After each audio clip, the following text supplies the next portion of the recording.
today's episode is all about staying inspired even when everything is going wrong. And I do mean everything. Canceled contracts, losing employees, bills stacking up, crashing computers, mixed, all flying at you all at once. If you've had one of those days, weeks, even months, I'm so sorry, and you've struggled to keep your optimism up, then stick around for today's chat. The Realtor 180 podcast, where valuable conversations and industry experts collide. Let's dive in and transform your business today. Okay, now I don't want to be a downer, but if you are in business long enough, we all know rough seas are inevitably ahead of us. Today, we'll talk about some of the preparatory things that we've done beforehand, how to stay mentally focused during a crisis, and how to stay focused, positive, while continuing to move forward. But before we dive into this complex conversation, staying inspired when everything is going wrong, so I'm excited, Shawn. How are you today? What's going on? What's good in your world? What's good in my world is I've started yoga again. Oh, good. Nice. And oh my gosh, I'm so not flexible. Let's not talk about my inflexibility. I'm curious as to listen to hear how that parlays into business. Flexibility. That could be another topic right there. I love that you're on the, getting your physiology, your health back in alignment. It's funny. I did the same thing. I just ordered a pretty elaborate let's home gym. Mm-hmm. I know about this home gym. So time is obviously incredibly difficult. You can't create more of that, especially when you're working for yourself. And mixed with what's going on in the world, I figured it would just be easier to order a really amazing home gym and then be able to carve out time in my day, go work out, change my physiology, get some heavy breathing, and then go back to work. And there's no commute. So that was kind of how if you can't go to the gym, bring the gym to you. It's so true. And we will definitely talk about it, but physiology and your health and having oxygen to your brain, oh my gosh, it makes a huge difference. So important. Yeah, and your whole life. I think it's not just for your physical, well-being. I think how you feel physically definitely affects how you feel mentally. Mm-hmm. Yeah, so I think all around, you just need to be in good shape mentally and physically. I completely agree. And before we dive into this topic, I want to throw in, there was a really fascinating TED Talk about physiology, and it was a Harvard study that standing in specific poses, power poses. Oh yes, I love that for one. 2 minutes can change your physiology enough to reduce your cortisol levels, which are your stress hormone, and increase your testosterone. And testosterone's the driving, the confidence, hormone. Correct. Right. So going to do a quick workout, especially when business things are really hard, that's really maybe that's important. one of the solutions. Let's get into it. Wait, I wanted to add one more thing. Yeah. Since we're talking about like quick tips, music for me does the same thing. If I put on music that cheers me up, makes me feel powerful, and I just get in like a little 2-minute like Pitbull kind of song. I'm not a fan of Pitbull, but he will pump you up. What's really funny is we've already started to dive headfirst into the solution. I know, and it's not before people even realize. And you can stop listening now. What's the challenge? Why am I doing this? I know, you just like work out, listen to music. You're all good. There you go. So we know that. Just kidding. It's not that easy. We know in business things are going to not turn out the way you planned. Yes. We know that. They never do. And your business plan is going to pivot. Your ideas are going to change. The market's going to shift. Problems just happen. And it's par for course. If you're in business, expect it. Yeah. Economies are going to shift. There's going to be things that are going to be out of your control. Maybe world pandemics. Who knows? Like, anything. Things will throw you off. If you're listening to this in 2020, we know everything and anything can happen. Dude, totally. Oh From my gosh. killer bees to Joe Exotic. Like, we know some crazy stuff can happen. Yeah. And, just generally, sometimes there are just days when things don't go your way. And like I said in the intro, sometimes it lasts for weeks, sometimes months. And I call it one of your, the Alexander's No Good, Very Bad Day. Oh, I've never even heard of this, but I love that title. Oh my gosh, it's amazing. It's a classic. It's like Goodnight Moon. Of course, you've never heard of it. Okay, to all the parents out there. I don't have kids. They all know what I'm talking about. Goodnight Moon, The Giving Tree. Okay, you know that one. I know that one. Okay. Anyway, so this is kind of like that. And, basically Alexander has a horrible day. Everything goes wrong. And he just wants to move to Australia. That's kind of the line. I don't know why he wanted to move to Australia. But that resonated with me because I'm from Australia. But there are just some days like that when you just kind of like, can I just go back to sleep now and wait for tomorrow to come? Okay. And just wake up to tomorrow. So I feel like we've established it happens. It happens. Okay. Not to belabor a point. Okay. It happens. It happens. And yes, it happens, but I do just want to put it out there. I feel you. It's happened to me. And when it happens, you feel alone. Yeah, you're like, it feels like it's just happening to you and everyone's having an amazing time and is super successful. And you're like, poor me, why just me? I know that's true. How I feel. Yeah. And you just don't feel inspired. And I think for me, sometimes the worst is that it makes me question, like, what am I doing wrong? What's wrong with me? Like, am I doing the right thing? Yeah. I think that's the hardest part is you start to question your path. Well, I do anyway. It's true.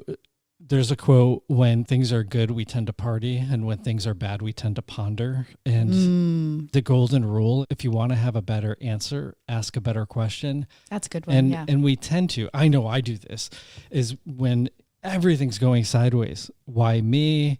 Why did this happen? Right. How did we get here? And your subconscious, your brain is a pretty brilliant machine and it wants to solve it. So it's going to serve it up. Well, Here you go. You made this mistake over here and you did this and congratulations, you flopped again. And your brain is serving it up. But if you start asking, how can I get out of this? Yeah, I think that's one of the things that you can do is like, how do I get out of this mess? Yeah. And I think the first, in my scenario, in my experience, is just first acknowledge not how bad it is, but how it actually is.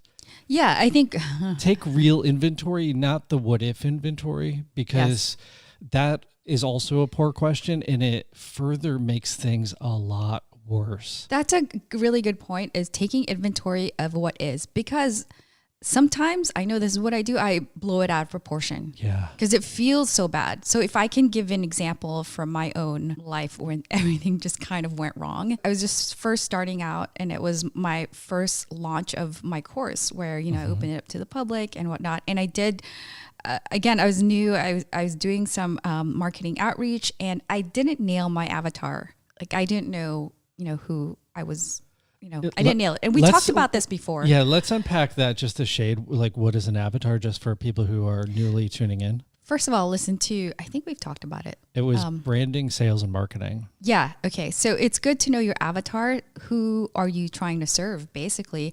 And getting into the details of, what they care about, what their pain is, what just overall, like, who are they? Who's your audience? Who's your audience, but like deeper than who's your audience. Okay. Like so for me, I hadn't nailed my audience. Mine was just like generic. Anyone that wants to make videos with their iPhones. It's like the dentist. Who's your audience? Everyone's got anybody teeth. With teeth. Great. You narrowed it down to no one. I know. Okay. So yes, I made this mistake. And here's what happened. And this shares the pain of not knowing your avatar as well. But I was marketing to this audience who clearly was not. And so a guy bought my course and he was the first person that asked for a refund. So of course I took this to heart. I was like, oh my God. And not only did he ask for a refund, okay, he just like railed right into me. Okay, about what the course was lacking. And of course it was lacking that because I wasn't trying to serve him.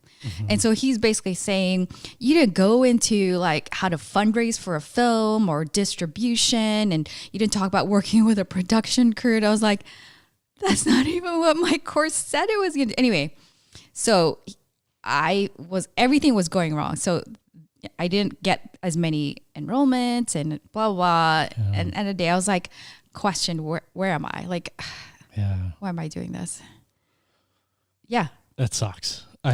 And I've totally been there. And these mistakes that we make in business, and I don't think they're mistakes. I think they're outcomes. Yeah. Everything is a test and a result. And more often than not, you get a result that you don't want. And I make it sound casual. Like it's just like, oh, it's super easy. You didn't get the result you want. Move along. Yeah, and I wish it were that easy. I mean, in the end, that's kind of the solution, but you have to go through all these mental things in your head to get you to move along. And I think that's what we're trying to talk about today is how do you get yourself to move along and stay inspired when things like that happen? I can talk about what I had to do in order to get over that because it wasn't easy. I completely agree. And I've had... I had those days when you're you like just late, see his face, to a meeting and, it's like you get a parking ticket and then to top it off, right? You get every single light on the way there before you get this ticket. And then it's like, why do you always get a parking ticket when things are like, and here's one more thing for you, buddy. Just my to make gosh. it really bad, a parking ticket. What's really funny is I was hosting an open house. I don't remember what happened. I was running late. I left the house and I was like, oh shoot, I forgot my signs. So I have to run back to the house, pick up the signs. Now I'm running late. I finally get to the place and I'm like I put my coffee on top of the car and I'm getting my suit out of the back seat. And when I slammed the door, the coffee cup tipped forward and just dumped all over the front of me. And I'm late. God, that's and classic. What? And like it's just like everywhere, and it was like one of those days that it was just everything and anything can go wrong. And we'll talk about the solution, but I actually spun it. I literally took a picture of my shoes and there was coffee all over them, and I put a post on Instagram or Facebook. I don't remember. Turned it into an Insta moment. I did, and I just said, if anybody's in the neighborhood, please bring me a coffee. Oh, did anyone bring you a coffee? No. Oh. That sucks. And so, I mean, those days are just going to happen. And I think what's interesting, and we're starting to eke into the solution, is we get to decide how we are going to feel about it. Yes, and can you repeat that? Because I think that is absolutely important. Ready for it? Yes. We get to decide how we're going to feel about it. Yes. Like I could have easily sloshed around in those shoes and wallowed in my own self-pity, or I could have just spun it into a joke and moved along. And I'm not saying I'm an angel and I always do this. Like some days are definitely worse than others. Yes. But it was one of those moments when I was able to parlay it. Yeah. But it goes back to just, take inventory and take it for what it actually is and not worse than it is. And granted, that's not a business thing. I can definitely share with you how I bought an elaborate CRM, client relationship management system. Yes. I spent well over $15,000 getting it all in place. Dang. Hated it and canceled the contract. Ugh. And I believe you me, that was a incredibly poor right. And at that investment. moment, if I could just elaborate on how you decided how you would feel about that, right? So you could have gone two ways. One is you could have gone like, I don't know what I'm doing. I'm not meant for this. I'm a horrible entrepreneur. I'm done. Right? Or it's true. You could have used it as a learning moment and said, you know what? Okay, sunk cost, right? But I learned, and you can kind of like look at it from a positive side, right? I mean, the other part of my brain was sunk cost. I've already invested a substantial amount of money, and let's just continue to make it, like force fit it to making it work. That's another, yes. And I've made that mistake as well in business of you have the subpar thing. Oh my gosh, this is another great topic. And you just keep pushing and forcing. It's like a bad relationship. You're like, it's going to get better. I know, but here's the thing. How do you know, and this is another topic, I don't want to derail, but like, how do you know it's the wrong way? Like, how do you know if you need to pivot? We need to talk about this. I think we do talk about it a little bit on the decision making, but we did talk about that. Yeah. Jeff Bezos talks about this really well, and he says there's just a point in the decision when you have to just trust your instincts, like trust how it feels to make that decision. Yeah, and I agree. I'm very analytical and I love the data, but Right. there's points where you have plenty of data, you have plenty of information, and you just have to make a decision. Yep. Yeah. And sometimes that's the simple solution. So let's kind of dig into What can you do to stay inspired when you're having a no good, very bad day, week, month? It's true. Mike Tyson has a great quote. He's like, everybody's got a plan until they get punched in the face. I love that. And it's so true. So in business and in fighting, you're going to get punched in the face. You're going to get punched in the face.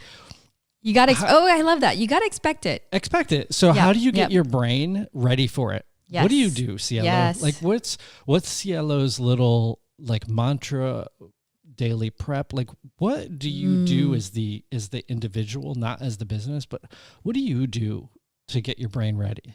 For the punch? For the punch. That's a good Let me question. rephrase. For the punches. For the punches. I'm sorry. It's not a single punch. It's punches over and over again. And every now and then you'll get a break. Welcome to entrepreneurship. In fighting, we call it the flurry. The flurry. Oh, The flurry of punches. gotcha. So what do? I actually have a series of things that I pull from, and depending on how awful it is or how hard the punch is, I will pull in a different tool to make myself feel better. Oh. And I'd like to bring us back to a great thing that you said earlier is really taking stock of what is. Like, let's just be aware of what is it really? Because I know myself, it feels so bad that I think it's worse than it actually is. So I personally need to take stock of what is. Like, is it really as bad as I think it is? And I'd love to bring up a book that is a little woo-woo, but this is a great read, and it's by Byron Katie. Yeah. And I think it's called something like What Is. Anyway, look it up. We'll just link it. So for me, that example I gave of when the guy asked for a refund, my initial thing was like, I'm horrible. Like, no one wants my course. Everyone's going to ask for a refund. It's no good. Yeah. Right. But I had to take stock and be like, is it really no good? Because I was willing to admit, is it good or is it not good? And if it wasn't, then I need to improve. So what is it really? So for me, I was like, it's actually good. People have taken it, and I've taught it live, and it's a good. So then what's wrong, right? Mm-hmm. And I think that's the next thing is once you've pinpointed what really went wrong, it makes you feel better because then you can come up with a solution. I agree. Yeah. To go back, it reminds me of the movie The Grinch with Jim Carrey from years ago. But the Grinch is sitting there with his to-do list, and on the list it was number 10, wallow in self-pity. Okay, you laugh at that. Can I just say? I do it too. I know. Yeah. Sometimes you have to. You got to give yourself a moment, You do. It's hard to just move on and be like, oh, well, I'm going to fix it now. It's true. But one of the things that I try to do is acknowledge my feeling. Yes, I think that's important. Yes, that's very important. Hey, this really sucks right now. And what I try to do, and granted, this is the ideal situation. I understand the variables of life are at a multitude of degrees, but spend 20% of the time on wallowing in self-pity, feeling bad about yourself, and spend 80% of the time finding the solution. Right. And not the other way around. I find I go to meetings and people want to spend 80% of the time on complaining about all the various problems and 20% of the time on the solution, if we even get there. Oh, that's frustrating. And more often than not, I'm like, look, let's just get to the problems. Right. Let's figure out, let's establish those, yeah, and let's work on all the variables of getting us out of this thing. Yeah.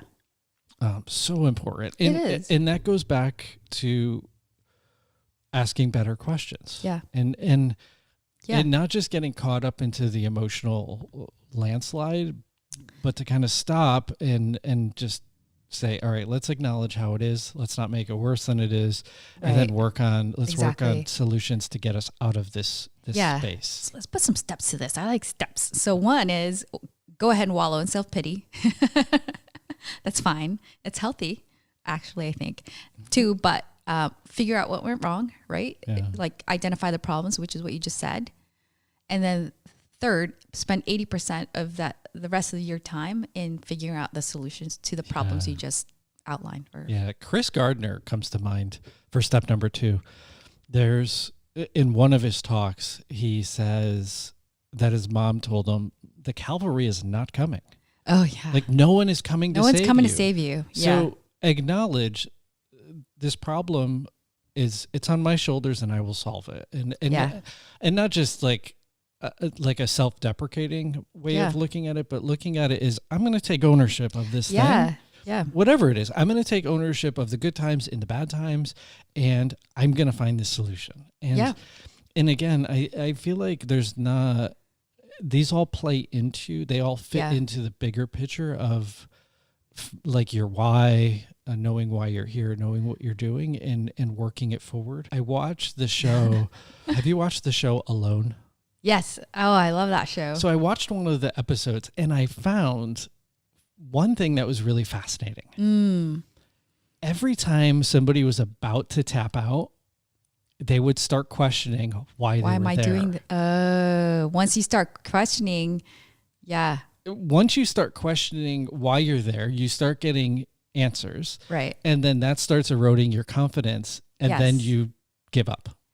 Yeah. Ooh, that's a really interesting Go back and watch it. Okay. It's fast. I mean, granted, there's people who like blew out a knee. Like they had to just leave. Couldn't. Yeah. That was a medical reason. Right, totally different. But the people who mentally tapped out, listen to their vocabulary shift. Yes. The moments before. None of them were like, this is awesome and I'm having a great time.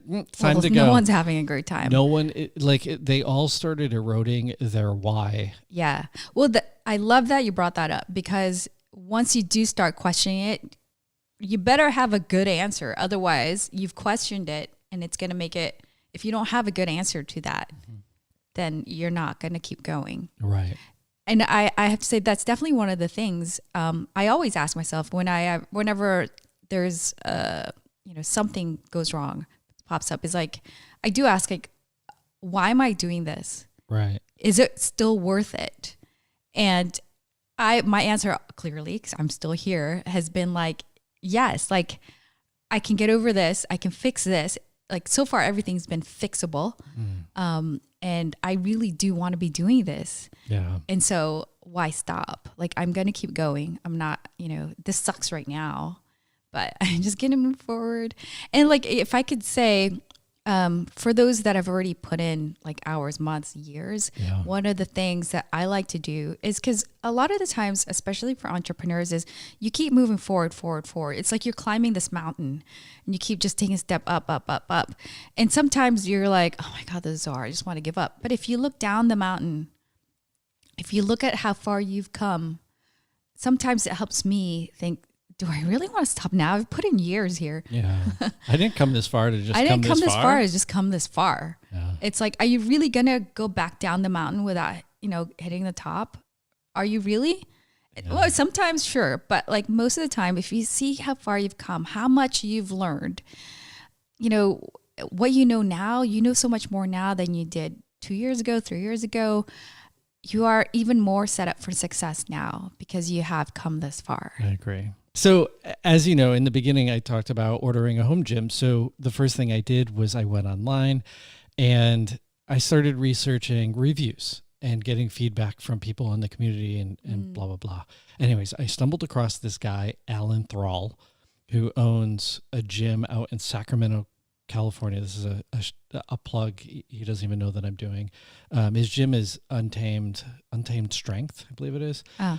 But he has a really awesome video about starting his business, and he opens a gym with $40,000, and then he talks about collecting and recycling cans to buy a bench for the gym, and then getting to the end of the month and having more month left than money, and then needing to trade to sell some other pieces of equipment to actually make rent.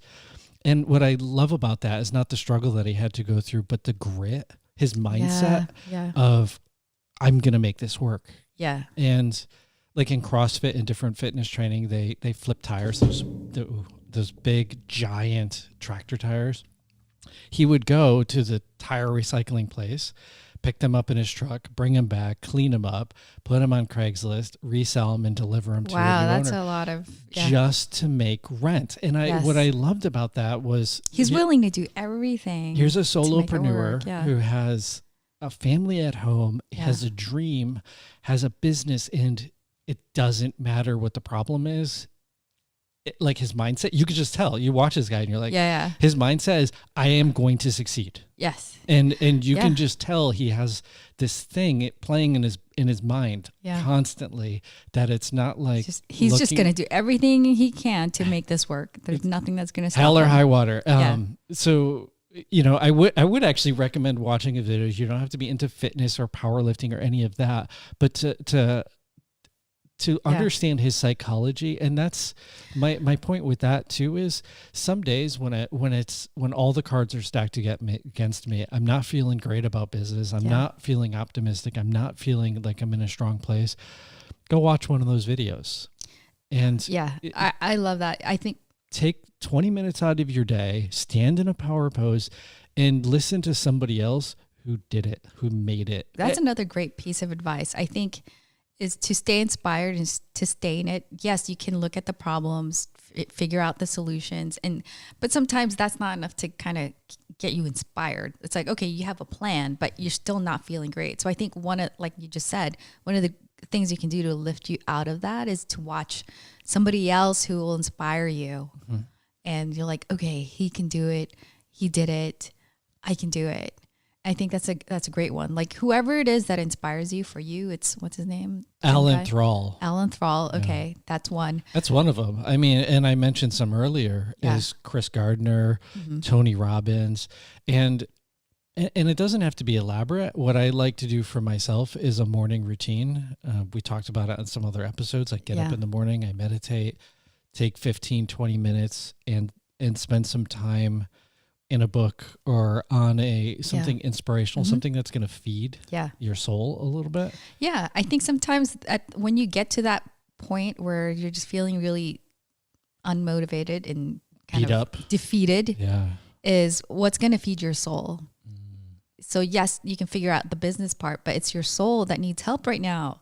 So, go watch some things that are inspirational. Like for me, music does help, it helps. And then watch some shows that are just like, rah, rah, you can do it. Rocky, pick your show, pick your movie. The Chris Gardner movie. It's so inspirational. Pursuit of Happiness. Yes. Yeah. Which was actually filmed in San Francisco, which I always love seeing our little city featured in movies. But yeah, so it's in business as much as, we'd like to think that it's only about dollars and cents. As the solopreneur, it's about the mind, body, spirit, and keeping all of those in alignment, because you can't do this without having some sort of fulfillment on the other side. Exactly. Yeah. And or letting your body just completely waste away and diminishing that part of your life while just focusing on the dollars and cents. Yeah, definitely. And I think it's just... to wrap it up, I mean, I think we've sort of already said some of the steps you can take, what you can do to inspire yourself. Look at the big picture. Like, are you still it's sometimes maybe it's a no, but are you still enjoying it? Look how far you've come. Is this still what you want to keep doing? Yeah. If so, then like find a way to get yourself like motivated again by being inspired by others. But yeah, it happens. It happens often. So you're not alone there. Yeah, and then I would say go back to the business basics of evaluating your budgets. Make sure you're not overspending as these problems arise. Make sure you're allocating appropriately. And then the other thing that I really found that has helped me is when things are going sideways, it's really hard to lift yourself up and make a healthy decision. So decide in advance what you're going to do. If hypothetically your reserves for running your business drop down to X amount, what are you going to do? Right. What's the plan when that happens? Yeah. And decide that when you're in a strong, healthy state and you're not in the right mental position to make a good decision. Exactly. Yeah. Like if you just worked 80 hours in a week and you're exhausted. And Yeah, you're not going to make good decisions about your business during that time. correct. And then figure out, I mean, one of the things that I figured out for myself personally is figure out not only in that rhythm of when my strong mental state is to make a decision, but what point in my day are my sweet spots of making really healthy decisions. And for me, I think most people, that sweet spot is between 11 in the morning and 2 in the afternoon. Interesting. And I try not to do any... When the caffeine's kicked in, huh? When the caffeine's kicked in, I'm fully awake. All cylinders are firing. Like everything is moving really strong. But so here's an example. I was negotiating on a very, very significant property in San Francisco. And the agent sent us a counter, and the counter had an expiration of 9 p.m. And I called my client and I said, like, here are your options. If you want to counter, what I would recommend is that we change the expiration until tomorrow afternoon. And he's like, why would we do that? I was like, I've never seen a negotiation, a healthy negotiation happen after 8 p.m. Like people That's a really get good call really for you. crappy at come 11 p.m. and they're trying to make a decision on a property, which is usually one of the biggest investments of their entire like portfolio.